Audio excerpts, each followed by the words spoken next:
Baisai, welcome back. Tattoos, makeups. What's the story? Let's find out. What's the connection between tattoos and makeup? You'll wait and you'll find out. All right. So it says in Parshas Kedoshim, the famous issur of Ksuvas Kaka, you're not allowed to have a tattoo. The pasuk concludes, Ani Hashem. So what is Ksuvas Kaka, which we translate as a tattoo? So we know Ksuvas is something written. What's Kaka? Kaka is a insertion or maybe a scratching. So what a tattoo apparently is some form of scratching with writing. We see the Mishnah in Makkos Chaf Aleph and Beis. So it deduces from this Ksuvas Kaka lashon that if you have the scratching without ink or ink without scratching, ain't a chayev. You won't be chayev this issur, at least the Reisa. But if you have both the scratching and you fill it up with ink or sand, however exactly that works, or anything else that colors, then you'll be over the issur deraisa. So seemingly, if somebody just writes on their hand or gets even a henna, that would not be an issur of ksuvas kaka. That would not be an issur of tattoos, because that's just sticking ink on top of your skin that's without the scratching. So it's only with the scratching or the insertion that you will be over. Permanent ink. Well, we'll see. I mean, if you use permanent ink on top of your skin, if you figured out how to do permanent ink on top of your skin, and even if you figured out a mahalach that it would last, it would still not be the issur of ksuvas kaka l'chayra. Now, the Mishnah then goes, Rav Shimon ben Yehuda, Aimer, Rav Shimon Yehuda says you're only chayiv if you write the shame on it. What's the shame? As Rashi explains from the Gemara, it's a shame avodah zarah. If you put a shame avodah zarah in a tattoo, then you'll be chayiv. But if there's no shame avodah zarah in the tattoo, you will not be chayiv. How do we pass? So we're going to pass like the Tanakama. Tanakama, the Rabbanon, you're chayiv even without it being the shame of avodah zarah. Seemingly, whatever you wrote, any writing that you have there, that will be enough to make you chayiv. Okay. Now, what's the basis behind this issur? Now, we usually don't ask those questions. The basis is the Torah says, "Azoi shtei" in the Torah. You can't do it. It's issur. We don't ask questions. We don't need time at the krah. But sometimes, for some reason, the Rishonim get involved and the Mefarshim get involved. And what's the basis? What's the reason behind it? So the Rambam in the Sefer Chinuch says it's to separate us from the Ovdei Avodah Zarah. Apparently, the Ovdei Avodah Zarah, they would write tattoos to their, pledging allegiance, so to speak, to their Avodah Zarah. And the Torah was like circumventing that, separating us from those Ovdei Avodah Zarah, and we cannot get a tattoo. And the Levush explains that the concept of tattoo is based on Avodah Zarah. And therefore, that's why the Torah says we should not get a tattoo, because to separate us from Avodah Zarah. Once again, we aren't darshan time at the krah, and therefore these are reasonings to make us understand, but they're not l'chayr reasons for nafkaminas. However, there are some Rishonim that want to say that you're only over the issur of tattoo midaraisa, ksuvas kaka midaraisa, if it has a connection to avodah zarah, even if it's not the shame of avodah zarah. But some Rishonim want to say only if it has a connection to avodah zarah. The Maisa, most Rishonim do not go like that. Most Rishonim say any writing you will be over. At least they don't say it first, but they're mashma from the fact that most Rishonim, for example, the Rambam, etc., even doesn't say, and Rashi, they don't mention this point that you're only over if it's connected to Avodah Zarah. So the Shita of Rav Rishonim, and as we're going to see in the Shulchan Aruch, is you're over the issur deraisa, even if it isn't based in Avodah Zarah. Zak the Shulchan Aruch Yerdea Kuf Pei. So once again, same thing. The issur is to scratch and fill up with ink. By the way, there's a lot of the Hak and the Rishonim, for example, the Bach. Actually, there's not a Rishon, he's Achron, says you should be over 2 Issur Malchus for getting a tattoo. One for the Issur Ksuvas Kaka, another one is B'chukaseyim Loisalechu. You're going in the ways of the Goyim by getting a tattoo. Okay, but let's work with the basic Issur, the Issur of a tattoo. Now, there just one. Yes. Is it an issur all the time once you get one, or the Ah, most I'm getting? good. So it's discussed. The Sefer HaChinuch brings up the possibility that perhaps it's an issur as long as you have it continuously. However, the majority of the Achronim discount that, and the majority of the Achronim and the accepted opinion is it's only an issur of doing the action of getting the tattoo, but once it's done, and the issur does not continue. Okay, now there's a misconception, I just want to throw it to the side, that many non-firm people have this misconception that if you have a tattoo, you cannot be buried in a Jewish cemetery. And it's not true. It's just not true. It never was true. There's no known shita that actually ever said that. Tzarachin, exactly where it came from. Maybe the place where it came from, a possibility is, if you go to the Chevra Kadisha and you try to buy a plot, they try to ask you what type of person somebody was. Oh, he's the type of person, he wore a black hat, he didn't wear a black hat. He had a beard, he didn't have a beard. She covered her hair, she didn't cover her hair. Because you would try to bury a tzaddik etzel tzaddik and rasha etzel rasha. So the minhag is become with the Chevra Kadishas, they try to put like people with like people. So maybe, I'm just guessing, maybe in certain places there was that was one of the questions on the list. Do they have a tattoo? If they had a tattoo, you already know what type of chevra you're talking about. And maybe they'll be buried in the Jewish cemetery, but in a maybe not such a Haimish section. So that was the thought. But Maisa, once again, it's not true. Okay. Now, if one gets a tattoo, do they have to remove it? Is there a chiyuv to remove the tattoo? So the Sefer Chinuch is actually mashma that you should be able to get rid of it. I don't know how long. Let me just actually point one more thing out. The Mace in the Torah doesn't say anywhere you have to remove it. Mishnayos doesn't say anywhere you have to remove it. Shulchan Aruch, it doesn't say anywhere you have to remove it. I'm not really clear how long historically they've been able to remove it. And even today that they're able to remove it, it doesn't always work so well. It's a very painful process. It's a very expensive process to remove a tattoo.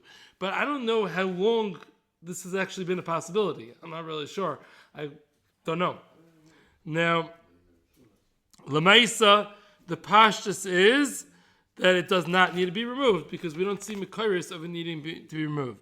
Rav Shammai Gross, the Belzer Dayan, so he says that you have a chiyuv to remove a tattoo. Why? Because Marasayan. If you have a tattoo, people are going to think you're allowed to get a tattoo. No one sees it. So maybe that's a chilak. Maybe it's in a place where nobody will see it. Rav Shammai Gross, Belzer Dayan, the mikvah. Come on. But I think Lamaisa, I think it's a little hard to understand this Marasayan. I mean, listen, we all see people around that have tattoos, and you always think, okay, that's from before he was from, or he's not very from. I don't know how much Marasayan there really is. That is what Rav Shammai Gross says. Okay, Rav Yashiv says it's best to remove it, but there's no chiyuv to remove it. And Rav Shlomo Zalman says there's no need to remove it. The issur is getting a tattoo. Now that you got it, you got it.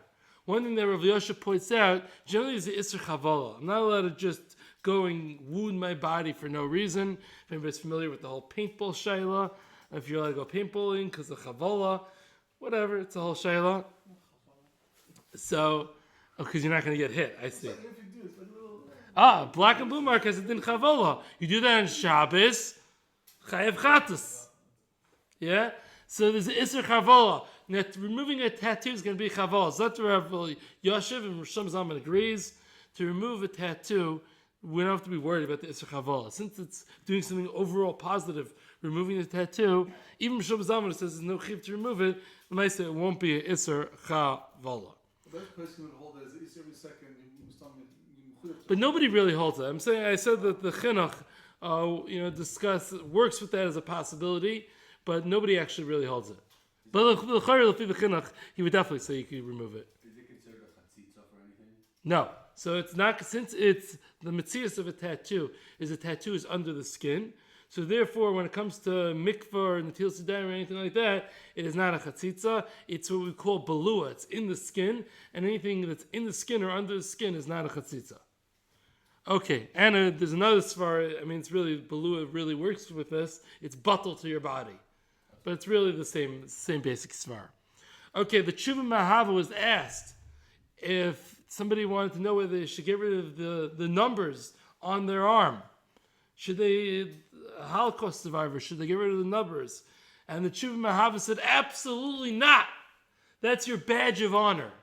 For somebody, a from Yid, to walk around with numbers on their arm as a badge of honor, no way, definitely do not take it off. Okay, now, let's just understand for a second what is a tattoo, and then we're going to open up some shaylas. You know, actually, what a tattoo is they take a needle, they go and they pierce the skin. There's actually 7 layers of the skin. The first 5 layers are the epidermis, and then 2 layers of the dermis.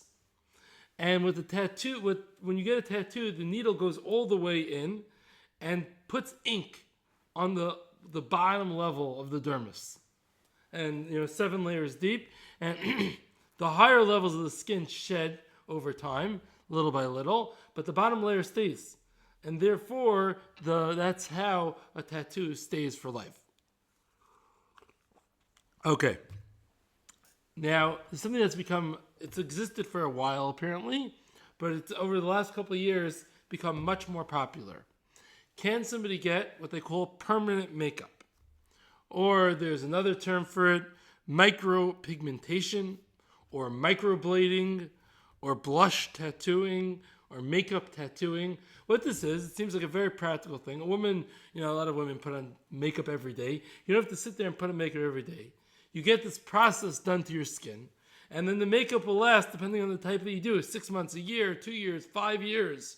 The makeup will last, and you don't have to put it on. It's on for good for those bunch of years. There's no more bittul cooking or whatever the women do, yeah? So bittul working to get a parnas for your husband, bittul taking care of the kids. None of any of that, because you have this microblading or micropigmentation permanent makeup. Is that allowed? So how do they do the permanent makeup?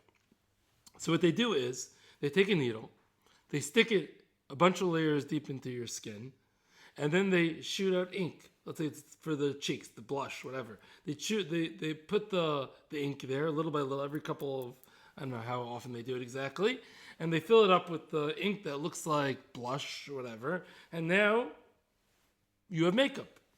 And they do the same thing with the eyebrows, and they do the same thing with the eyeliner, and they do the same thing with lipstick type stuff for the lips. They're doing all these things. So is that allowed? So at first glance, no. Didn't we just, when you're paying attention, that's a tattoo. Well, it depends how long it lasts for. So we'll see if it depends how long it lasts. All right, maybe it's outside. Well, now why is it that this lasts only for 6 months, a year, 2 years, whereas the regular tattoo lasts for life? The regular tattoo is going to the bottom level. Over here, they're going different levels deep. The more deep that they go, the longer it lasts. There's different mahalchim, different types, and different applications or whatever. Better business model also. But a better business model if it doesn't last forever in economy. But they go and they stick it in to different layers. It lasts 6 months, a year. In Hilchos Shabbos, what do we consider lasting? I don't know, to the end of Shabbos, a week, a year for sure, What is considered lasting here? Does it even need to last? All right, we'll see in a second. But off the bat, you have to admit that the pashtus over here is, what you're doing is a tattoo. It sounds like the same exact thing, and l'chayra, that should be issur mid'oraisa. Now let's look a step further. Now there are some shittas in the Rishonim, as we pointed out, that you're only over the issur if it's for avodah zarah purposes. Is this for avodah zarah purposes? No. But that's not really going to help us much, because we don't pass in that way. If you check out the Shulchan Aruch, it doesn't mention a word about being avodah zarah purposes. We issur even when it's not avodah zarah purposes. But it's still writing something. It's still... Right. We're saying that you're saying this isn't writing. Yeah. Oh, okay. Very good. So we're going to get to that in a second. Very good. Okay. So let's look deeper. According to many Rishonim, you're only over the issur d'oraisa if you're writing letters, right? Many Rishonim say you have to be writing letters, including the Tosfos Yeshanim and the Tosfos Bein Peretz. And some Achreinim follow this. You know, the Sefer Chinuch says, the Bar Tanura says this, the Mil Tzedakah says this. You're only chayav the issur d'oraisa you are writing. So when you make the big heart on your arm, that would only be issur d'Rabbanan. When you write Mam in the middle, that's issur d'oraisa. Yeah? Nice from a good Haimisha tattoo. Yeah? So, the Mamala. Yeah? So that would be according to those Rishonim. And by the way, it's interesting, because in Hilchos Shabbos, what is drawing a picture of a heart? That's ksiva. That is writing in Hilchos Shabbos. That's definitely how we take it. But when it comes to ksuvas kaka, according to these Rishonim, there's the issur d'oraisa is only on letters and l'chayru numbers, but not on shapes or pictures. Okay. However, not everybody agrees to this. And we see that Ravid, Rashi, Rambam, many of the Rishonim don't make any chiluk between letters and pictures. Whatever you write, you're going to be over the issur d'oraisa. And from the Shulchan Aruch, we see no indication to differentiate between letters and pictures. It's all issur midoraisa. Now, and furthermore, it seems that everybody agrees, even the opinions that say that only letters are issur d'oraisa, pictures are still going to be issur midorabanan. So it seems like it's going to be a d'orabanan anyways. This isn't even a picture. This is just color. This is pigment. Givaldik. What is the difference? Hilchos Shabbos. What's the difference between ksiva and tzvia? They're both applying color to a background. You know, you write with a pen in the air. You're not chayiv. You have to write on a background. What's the difference between sometimes you're over ksiva, sometimes you're over ksiva. Ksiva, tzvia. So if you paint a picture on the wall, you're over ksiva. If you paint the wall, you're over tzvia. What's the difference? So the fundamental difference between ksiva and tzvia is when your focus is on the background. That's dying. Tzvia means dying. So dying is when you're focused on the background. You're making the background into a certain color. That's tzvia. Ksiva is when the focus is on the ink. You are making the images of the ink. Yes, you need a background to be able to see the images created by the ink, but the issur is the ink, the background is the tanai. Whereas tzvia, it's the opposite. Dying is the opposite. It's all about the background. So when a woman is putting on blush, what is it about? Is it about seeing that pink, or is it about seeing the background? It's about seeing the background. And if it's about seeing the background, I don't know. I don't even know if there's b'chlal the issur in ksuvas kaka. Ksuvas kaka is writing. This is dying. This is tzvia. Maybe it's b'chlal, not even in the issur. Now, we don't have any good rayas, clear rayas, one way or the other, on this discussion. It's true that in Hilchos Shabbos, there are separate categories. But I don't know if I would have expected the Torah to have one issur of ksuvas kaka and another issur of tzvias kaka. But it seems to be that the pashtus is it would still be issur midorabanan. There is an argument to say that it's not issur b'chlal. There is a possibility, but we have no raya that it's not issur b'chlal. But there is good indication to say this is not very far away from the letters. The whole machlokes about the Rabbanan d'oraisa was letters, not letters. This is definitely a step removed from letters, and therefore, b'pashtus, this would only be the Rabbanan, but it's not mukhrach, certainly not mukhrach, but that's the pashtus. Now, I want to point out, not every type of makeup is going to be the tzvia. For example, eyeliner, which, you know, is when you take those little pencil things and you color like a dark color on. I don't know if that's meant to resemble the background, or it's meant to look nice on the eyes. If that's meant to look nice on the eyes, maybe that's ksiva, not tzvia. And the microblading, what they do to make the eyebrows in a certain shape to make them bigger. I'm not sure what that is. I don't know if that's tzvia or ksiva. I'm not really sure. I think it sounds more like ksiva. They're more making something, not enhancing a background, but hard to know. Lipstick, I agree, sounds more like tzvia. So Definitely, if it's Svia, that's definitely a tzad to say it's probably only the Rabbanon. So what are the modern person? How did that come out? Yeah, this is the hack. This is the hack. I'll get the names in a minute, but this is the hack. Okay, so next is to talk about is the concept of tattoo. We always know a tattoo is famous for being permanent. I don't know. I think a tattoo is a great example of somebody being stupid. The 18-year-old kid that thinks he knows exactly what he wants on his arm for the next 60 years. Because it looks really cool when he's 18.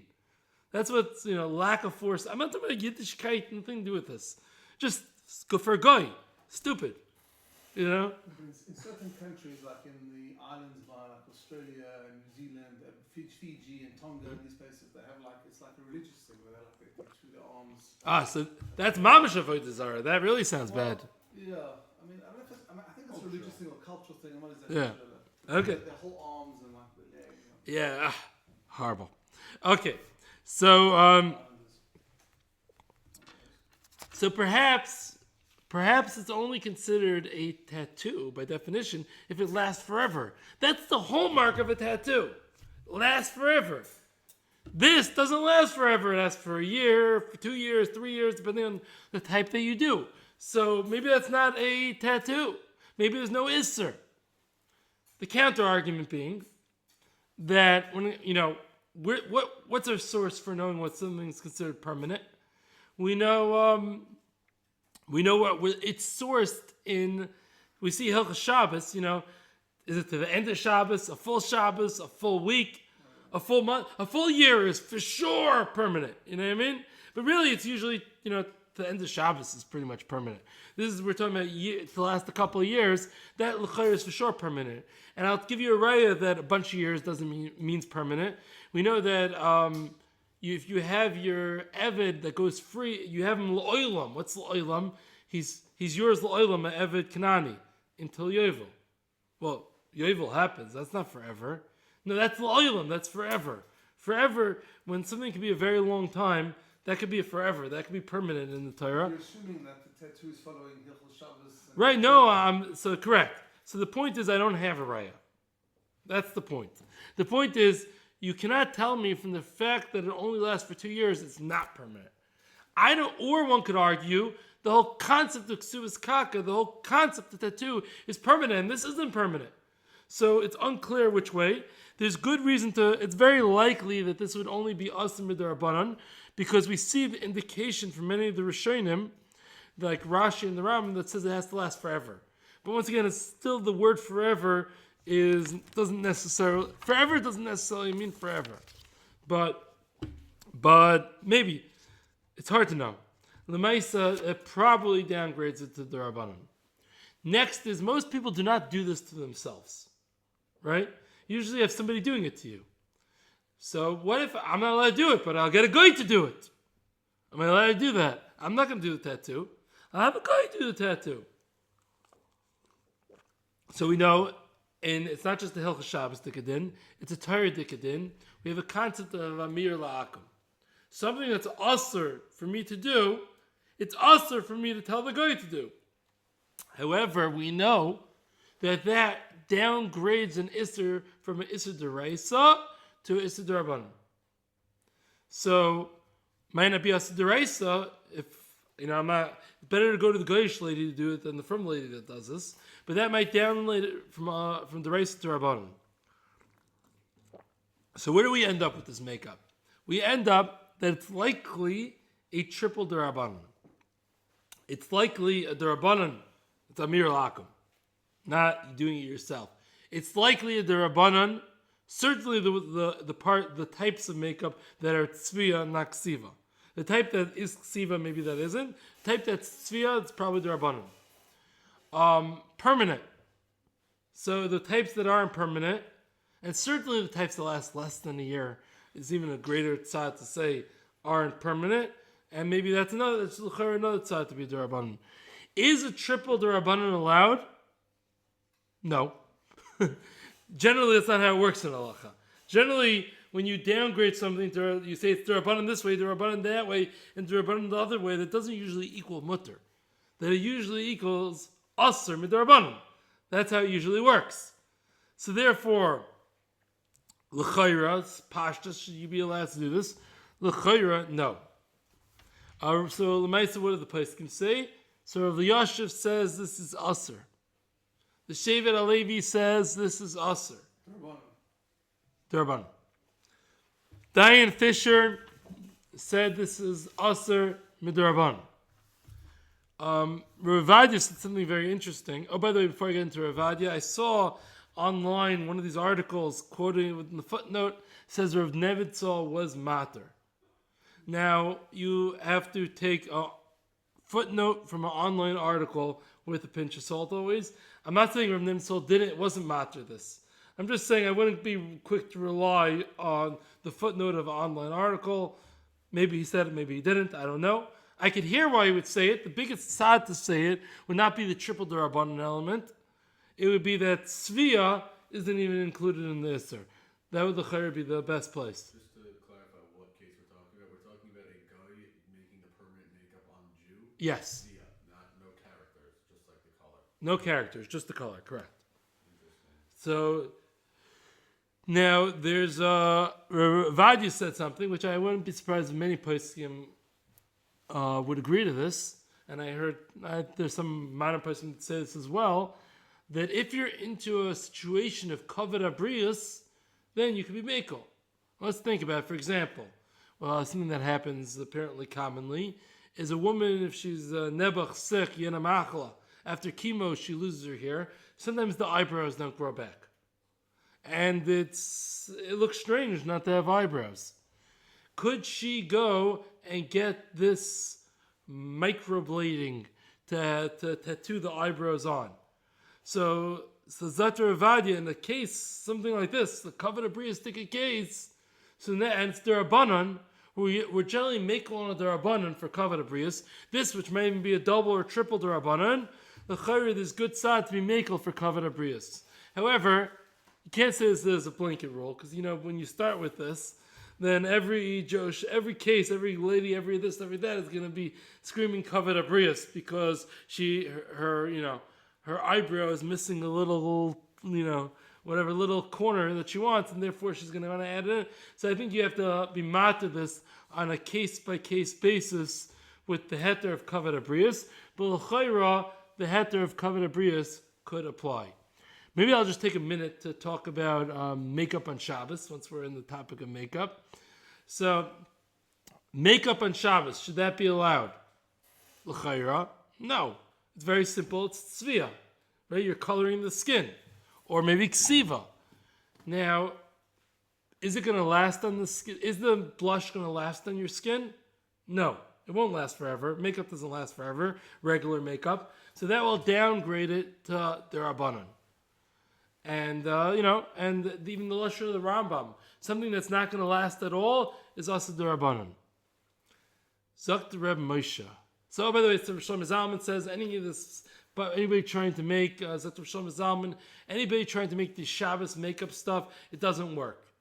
Now, I'm told there are plenty of people that put on makeup on Shabbos, but l'chayra, you're not going to get much of a heter here. It seems like it's a pretty straight up issur. Now, Ramosha said famously that if you have a special makeup which won't last at all, and once again, it's l'chayra, the Rambam already said don't last at all, it's Durabanan. So l'chayra means it's not going to last anything. It's going you put it on, it's going to be off shortly after. So that would be allowed on Shabbos. Now the question is, what did Ramosha mean? It's not going to last at all. L'chayra, if it's not going to last at all, you're not going to be doing it. You're wasting your time to put it on and then fall right off, No one's going to make such makeup. Huh? No one's going to make such makeup. It's a joke. And then Ramosha in a later tshuva says, I did a little research and I found most of those makeups were oil-based, and the makeups that are all these makeups that are oil-based, it's a problem. So nobody knows exactly. It sounds like Ramosha's makeup is like powder. You flip some powder on your face, which will be gone in 3 seconds, which I don't think most women are going to be it's not worth bothering with it. So what's really allowed? What is Ramosha? And by the way, Shlomo Zalman, whatever this was that Ramosha allowed, Shlomo Zalman did it. So does it actually exist, the makeup? And is it worth anybody's time, the makeup that Ramosha allowed? Tzarchi and Gadol. But to take your makeup and say, listen, my makeup doesn't really last so long, doesn't sound very cool. I'm sorry I didn't come up with big eitzes for wearing makeup on Shabbos. But put on before Shabbos. I think they have these other makeups that last a very long time. So you buy the type of makeup that lasts a very long time, put it on before Shabbos, and Shabbos will be shomer upon us. And we won't do tattoos. Don't go in the ways of Avodah Zarah. And Shkayach for listening.